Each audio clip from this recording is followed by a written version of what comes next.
And a good afternoon to you. As you just heard, when the war broke out, I was 14 years old. The German troops invaded our city, and immediately they took out what they called the intelligentsia, the educated people, like lawyers, professors, teachers, as a prevention, so there should be no uprising, no organized uprising. They shot those men right in front of their families, in front of their homes, on the first day of their occupation. Within a week or two, we had to get our ID cards, identification, which we had to carry with us all the time. These ID cards also had a large J on it for Jude, which means Jew. So any German soldier or postman or SS man could ask you for the identification. Keep talking, I'll make sure that it Okay. is. We also received ration cards. So to buy food, you had to have the ration card and also money.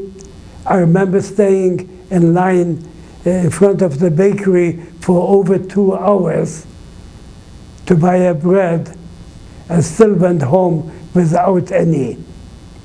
They ran out of bread every day.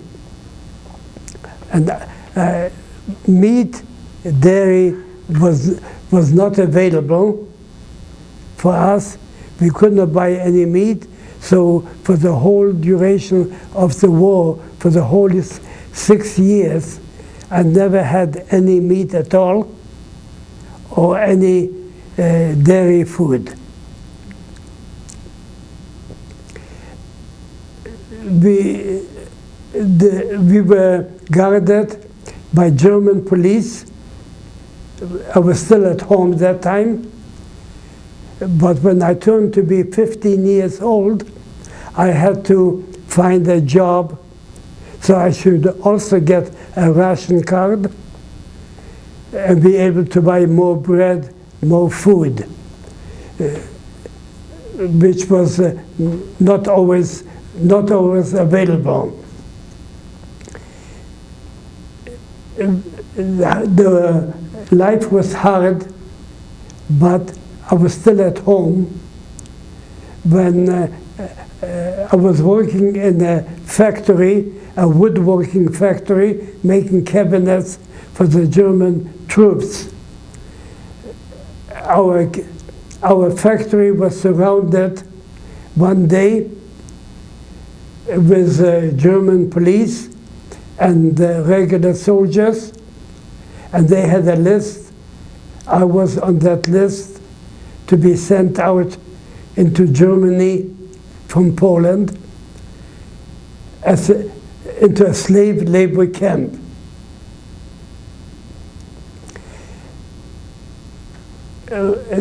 While I was in that school, in that building, you see, Jewish kids were not allowed to go to school, so therefore there were many empty schools, empty buildings, so that's where they put us in for that night.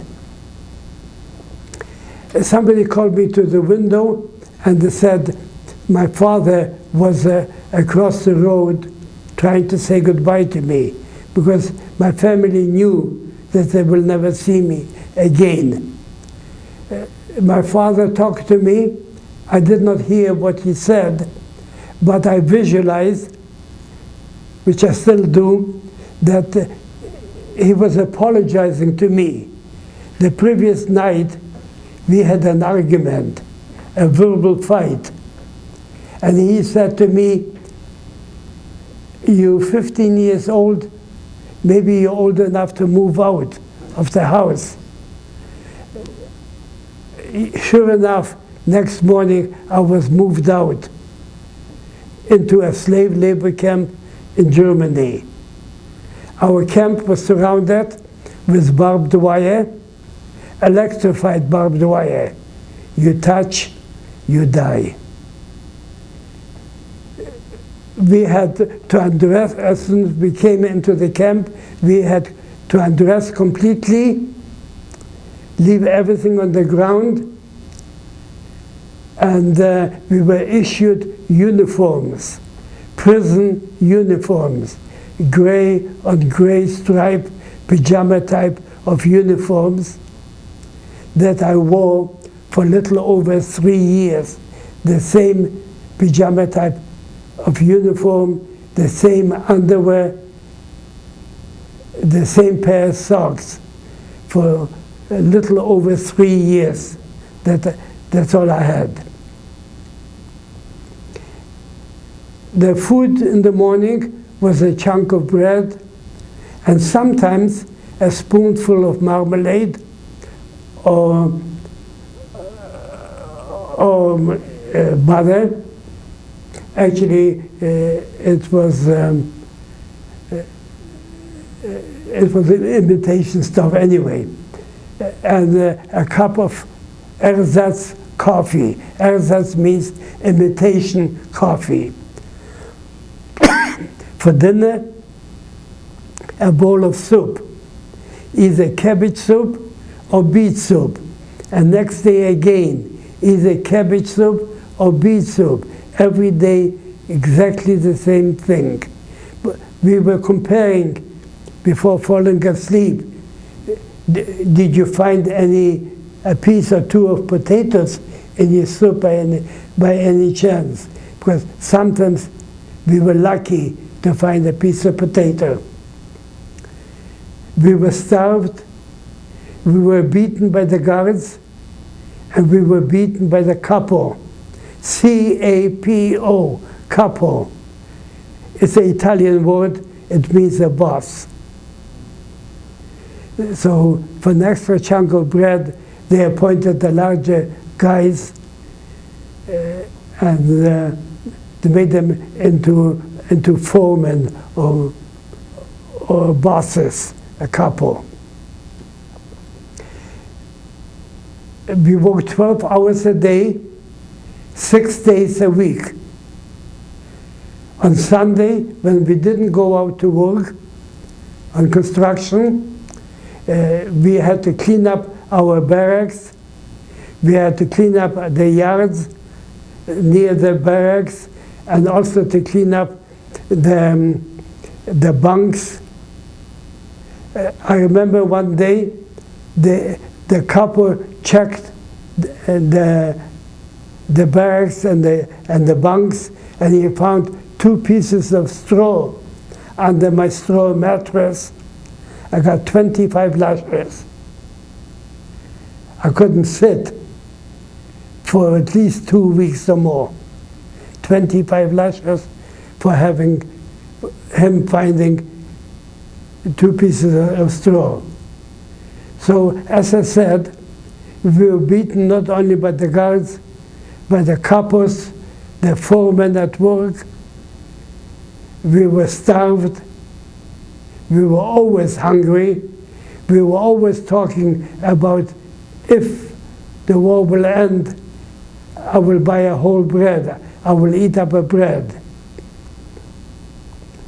One day, while being outside in the afternoon, I saw one of the guards that came carrying a wooden box and 2 loaves of bread, 2 loaves of round loaves, one under each arm. And I was wondering what's going on. And he cut 1 loaf of bread into 4. He threw it at a group of people that were watching him. It's like teasing a bunch of like teasing a bunch of dogs with a chunk of meat. He was teasing us with a chunk of bread, a quarter of a loaf of bread. Somebody managed to grab it and run away with it, but I didn't run for it. I was afraid I'm going to be trampled to death. There must have been about 30 or 40 people trying for that one piece of bread.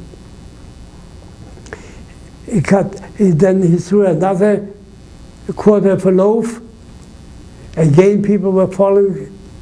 And he looked at me, and I could see he was staring at me, and then he called me over, and he gave me a chunk of bread. Now, I'm still wondering, what was his idea? What was he trying to do? Was he trying to see the Jews fighting for a piece of bread? Or did he get a hold of 2 loaves of bread and he divided to help out these Jewish prisoners that we were? And he gave out a couple pieces. Well, like, is the glass half full or half empty? I will never understand what went on. One day, a cat managed to wander into our camp. They lured the cat into the barrack. They killed it. I happened to be able to steal a couple potatoes in the field where I worked nearby. So I became a partner to a soup made out of cat food. Had there been a rat, we would have eaten it also. I was in that slave labor camp for about a year and a half or so. And then we heard a rumor that our camp of 2,000 Jewish men is too small to operate. Our camp is going to be closed down, and we are going to be moved to a nearby other camp, to a concentration camp. You see, in Germany, Poland, Austria, Czechoslovakia, and many other of these European countries, there was over 10,000 camps.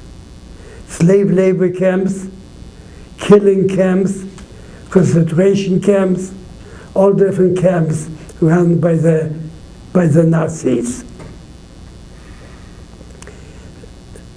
So when the time came for us to be moved over to the other camp, some people thought it's so bad in the slave labor camp where we were guarded by the regular army. They knew what to expect, how much worse it could be in a concentration camp. Concentration camps were guarded by the SS troops. Finally came the day we were being marched to the other camp, about 2-hour march, maybe, I don't know, maybe 15 or 20 kilometers, I'm not quite sure. Some people were so afraid of having been moved to a concentration camp that they committed suicide. I saw 4 people hanging. They hung themselves from the rafters of the outhouse, of the bathroom, the bathhouse, and the toilets. Imagine how many more committed suicide from the other barracks. In each barrack was only 100 men. We were in 3-tier bunks.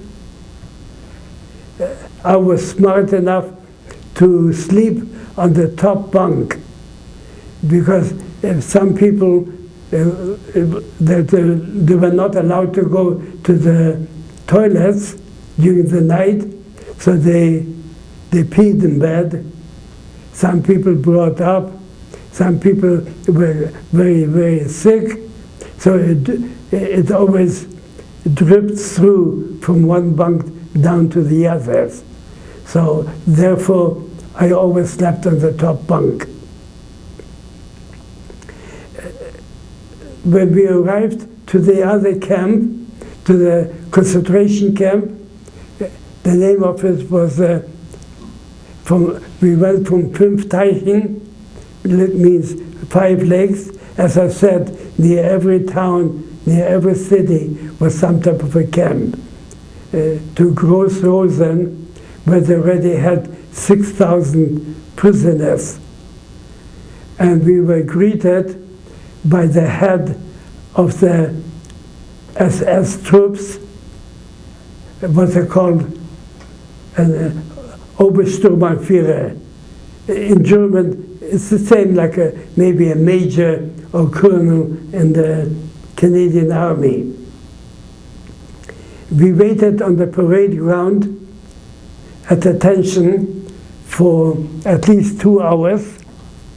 Finally he came and he greeted us by saying, "Here you will not be treated as Jews anymore. Here in my camp you will be the same as everybody else. The murderers, the thieves, the homosexuals, the communists, the deserters from the German army." In concentration camp, that's what they had. People that they brought in from all the jails. So that's who I had to sleep with and work with and eat with, is the murderers and the thieves and all the other type of people. As an example of what could happen to you if you don't obey our orders, he asked one of the couples, who happened to be a Czech from Czechoslovakia, showed them. The man asked one of the prisoners from us, was maybe 19 or 20 years old, maybe 5'10", to step out. He kicked him in the groin. The guy fell over. He stomped on his throat. He killed the guy as an example of what we could expect in this camp.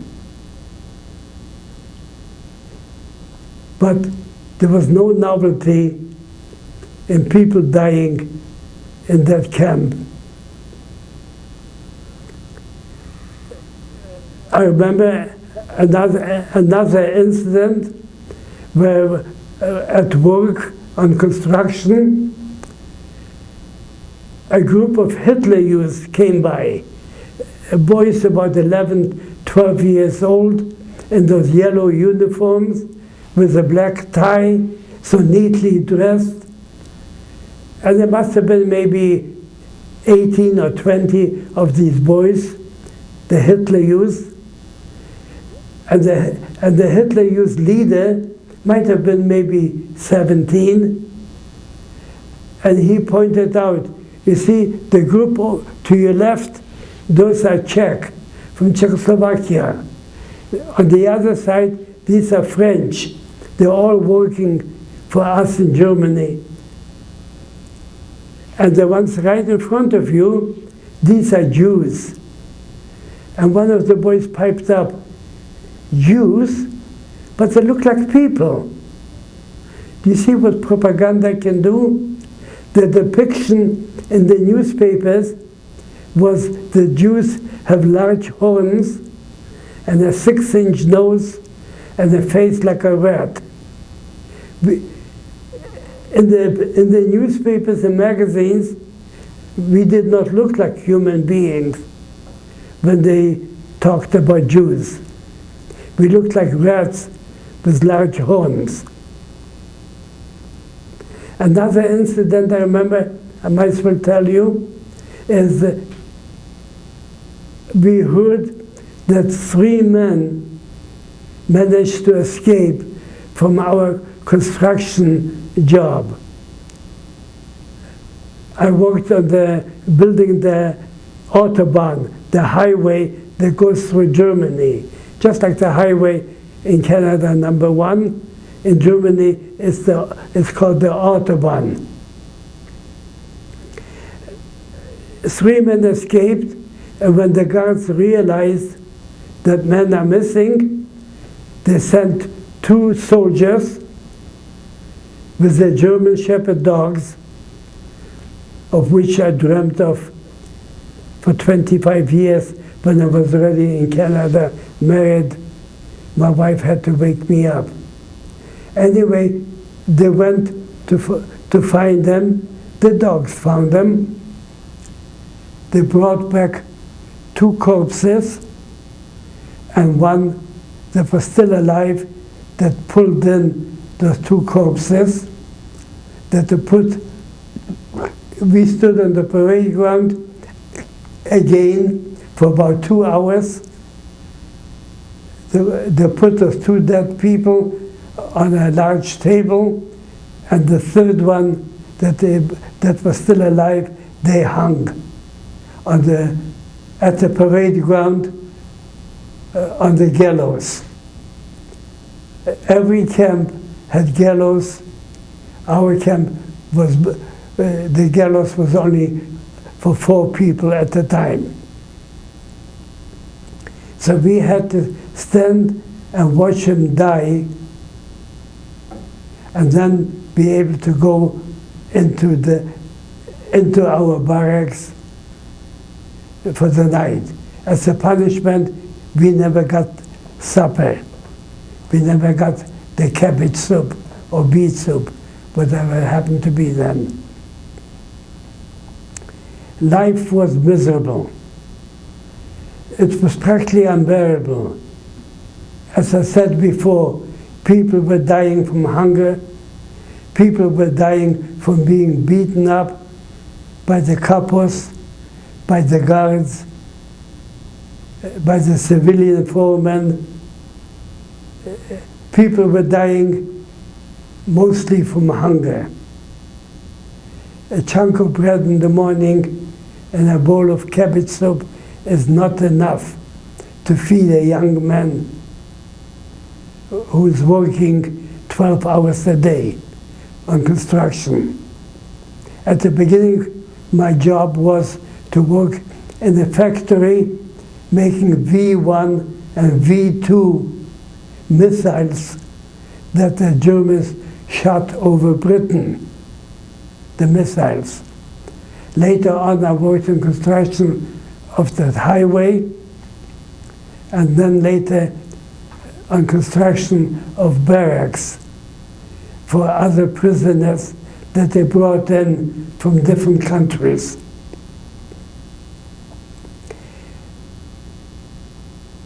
In that camp, I was there till the end of 1944. At that time, you heard the bombs falling, and we were hoping that maybe a bomb is going to fall on our camp, and some of us are going to get killed, and some of us maybe will be able to run away. But no, we were not lucky. And then we heard that the Russians were coming closer, the Russian troops, the Soviets. They had already occupied Poland, and they were starting to occupy part of eastern Germany where our camp was. So the SS had orders from Berlin to move us away. So they put us onto a train, into cattle cars, about 100 men into each cattle car, no room to sit down, no toilets, no food, no water, for 3 days and 4 nights. We were sleeping, standing up, leaning against each other. We were sleeping on somebody else's shoulders or arm. The big guys, some of them that were larger men, and that particular case was a bunch of Ukrainian and Polish guys. They were throwing people out through the little windows while the train was going at 60 miles an hour. So for 3 days and 4 nights, we were without food, without water, without toilet facilities, leaning against each other. When we finally arrived at our destination in Buchenwald concentration camp, they wouldn't let us into the camp because we were full of lice. Lice and eggs of lice that they were hatching. So we had to go through the delousing. Some people got in within hours, some people took days before they could get in to have a shower and into a kettle that must have been at least maybe 15 feet in diameter, 5 feet high. So you walked up on the ladder, jumped into that disinfectant water. If you had any cuts and bruises, which we all had, it burned like hell. So we had to dunk our heads, dunk our bodies for the disinfectant to kill the lice that we were full of. Somebody said to a man, "Hey, here you won't be such a big shot. You won't be a couple, even though that you're part German, part Polish." So he answered in Polish, "Where water flowed, water shall flow again." What he meant is, if he was a couple, he will be a couple again. And somebody hit him with a wooden stool. They threw him head first into the disinfectant water, into the kettle ground. He survived it, threw him against the ceiling, let him go. They killed the man. They killed the man, and his naked body was thrown out the door in the winter. But nobody asked how he died. People were dying there by the dozens anyway.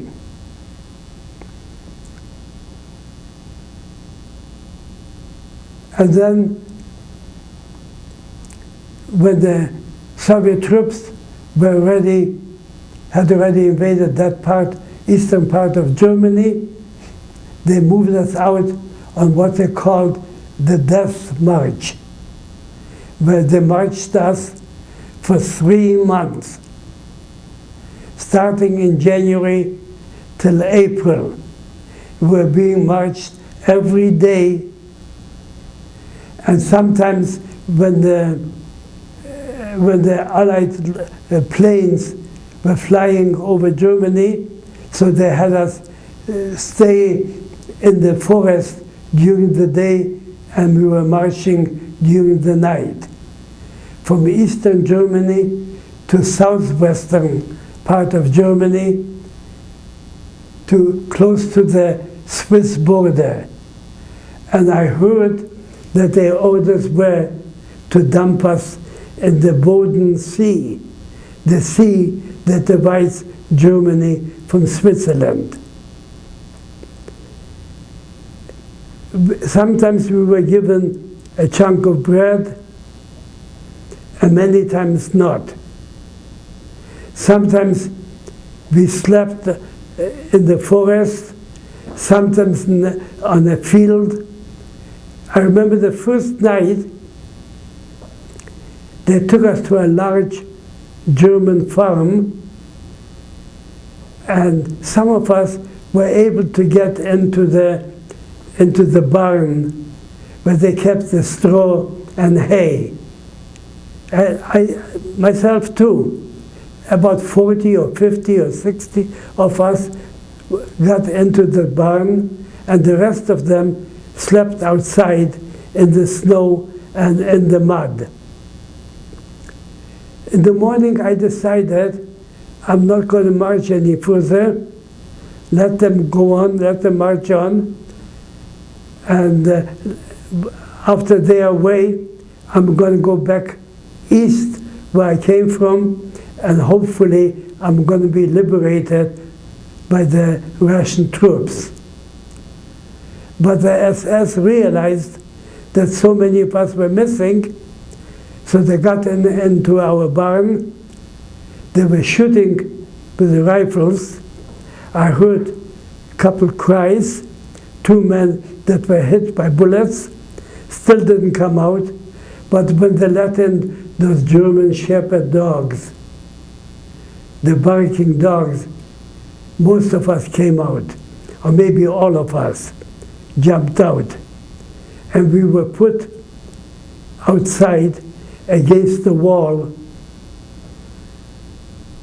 with our backs against the wall, facing 10 SS soldiers with rifles stretched out, just waiting for the order to fire. People were praying. Some people, Christians, were down on their knees praying. The Jewish people were saying the Shema, that's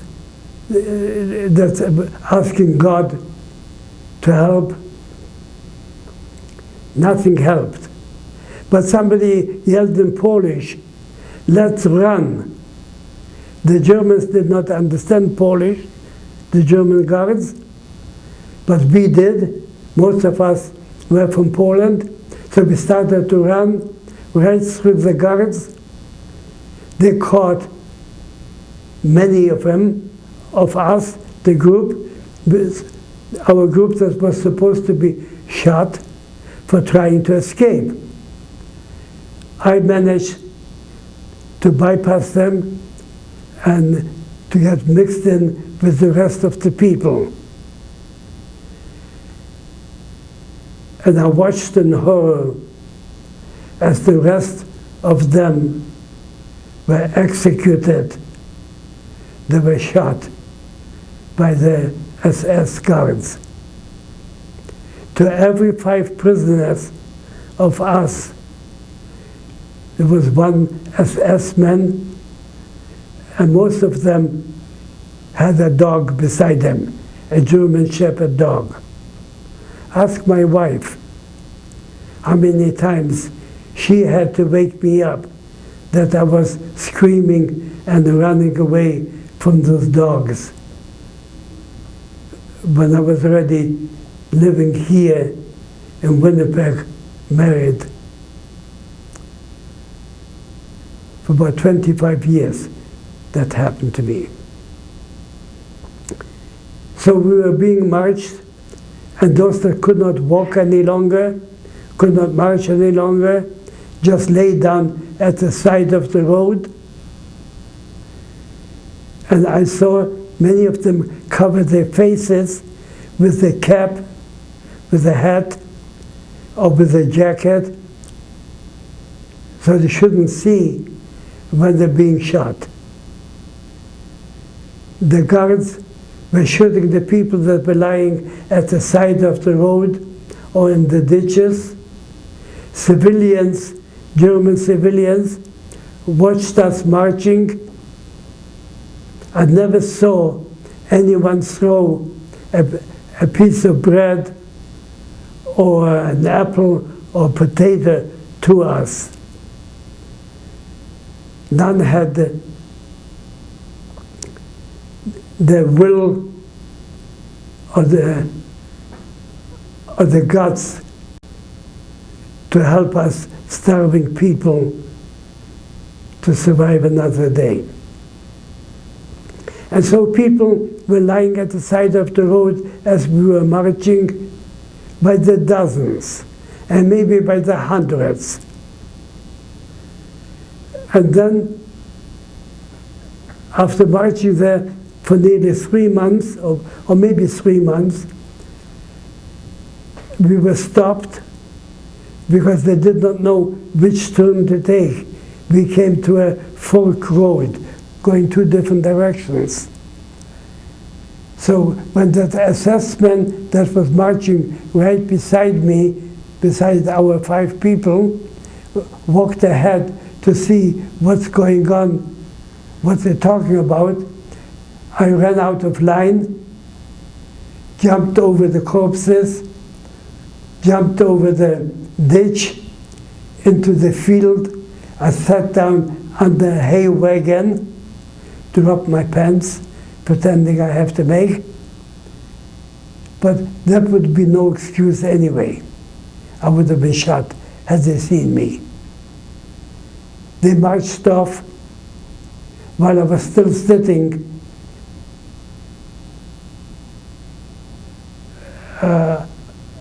actually hunching under that hay wagon. And then I ran into the forest, which was not too far away. I roamed the forest for a while. I found a bunch of uniforms in a dugout, in a large dugout. German soldiers capitulated. They gave up. So they changed from the army uniforms into civilian clothes. And because it was, we were marching from January till April, we were soaking wet from all the rain that we had for days and days. I put on a German jacket to keep me warm, put it on over my prison uniform. And I also found a large can of food, German army food. At least I thought it would be food. I cut it open with the sharpened end of my knife, rather of my spoon. I cut it open, that I sharpened the handle into a knife, and it was a stew. Potatoes and gravy and some meat in it, cold, but I ate half of it. It was good. It was good food, but boy did I suffer. I had dysentery, diarrhea, for at least 2 weeks or more.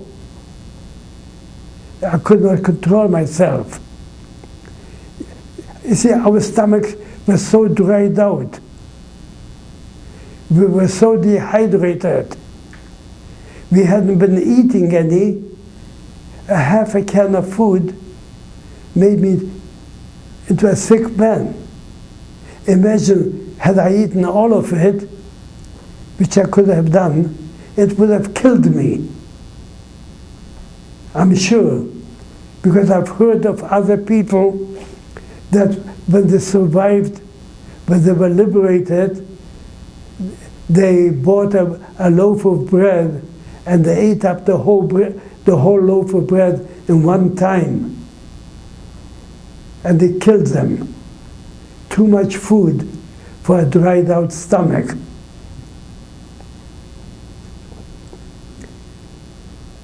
I roamed that forest for a couple of days, maybe 3 days. And then I saw a farm, so I went there. He let me to go sleep in the barn. And he asked the the servant woman, a young woman from Poland. You see, every German has servants from Poland, from France, from Holland, from different countries. They didn't have to pay them. Their sons were in the German army on the front, so they had to have other help that they brought in from all over Europe, which they didn't pay them for their work, just the food and the bed. They gave me a chunk of bread with butter. The first time butter on the bread in 6 years. And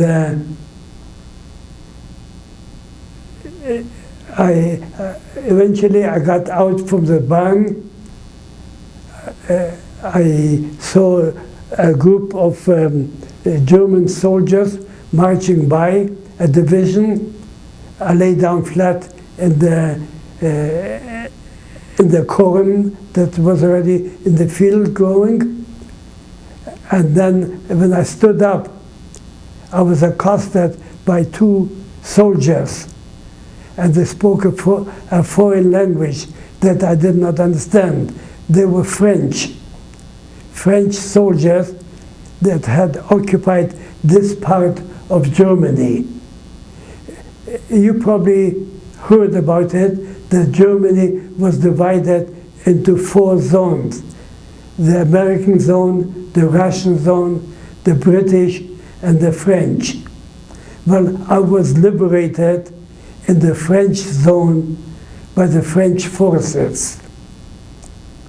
So they took me to into a prison of war camp because I wore a German army jacket. So with all the German prisoners, German soldiers. I got somebody to interpret for me, somebody that spoke a German, that spoke French also, and they explained that I'm an escapee from a concentration camp. They took me to the high-ranking officer, which liberated me, told me I'm free to go, and he assigned me to somebody's house where I could sleep. The first day there, I went out. It was in a very little town, maybe a village. Actually, it was called Fullendorf. Dorf means village. I saw a bomb that killed a horse. I grabbed a chunk of horse meat that the people were cutting up the horse, and I brought it home. And she told me not to tell her little girl that it is horse meat. And they allowed me to sleep on their couch. I couldn't fall asleep. I hadn't slept in a bed or on a couch for over 3 years that I couldn't fall asleep. So I lay down on the floor and I immediately fell asleep. When that little girl went to the washroom in the morning, she saw me on the floor, so she assumed that I was dead. She started to yell, to scream, "The man is dead." So in any case, no, I wasn't.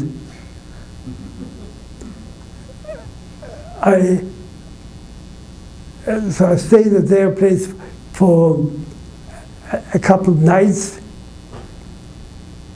Then I heard that some Poles that worked on the farms, on the German farms as laborers, had taken away a house from one of the farmers who didn't want to give up the house voluntarily. They chopped off one of his arms to give them the keys to the house. I went to bed there, couldn't fall asleep. I roamed around, went back to the farm where I was.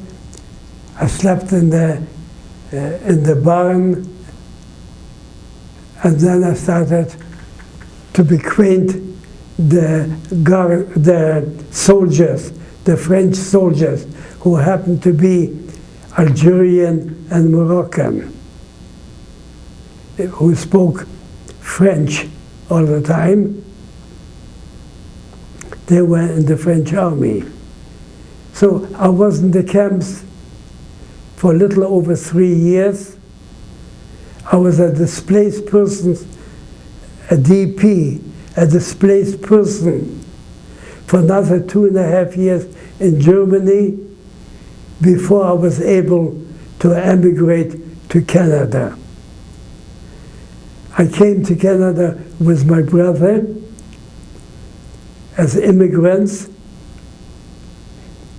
because we found relatives that paid for our trip, our voyage from Germany to Canada. I've been in Canada now for 70 years. I am married. I have 4 daughters, 7 grandchildren, and 3 great-grandchildren. And Canada now is the best country in the world. Not so in 1939, or the 1930s, and in the 1940s, when the Jews were begging Canada to let them in. Not so when they said, how many Jews should we let into Canada? And the answer was, none is too many. Read the book. None is too many. So those of you that were born here, or those of you that came from other countries, you are lucky to be in a good country now. Let's keep it that way. Let's make sure that there's peace between people, whether you are Jewish or Muslim or Christian or whatever religion.